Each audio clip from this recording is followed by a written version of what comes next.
Gather your hair into a loose ponytail, holding it at its base with your index finger and thumb. Take the remaining ponytail length and wrap it over and under your index finger and thumb, tucking the ends around the base as you wrap, making sure your index finger and thumb are still connecting. Pinch the tail end portion that was just wrapped with your index finger and thumb.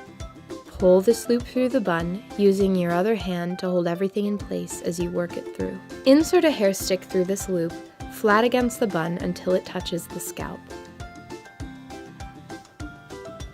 Turn the hair stick over and push it through, catching the hair underneath the bun.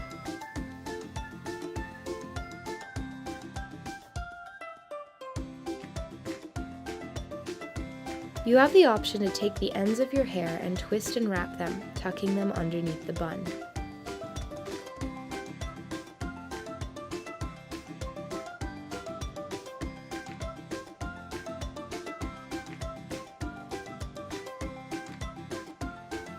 This is your Celtic knot bun with hair stick.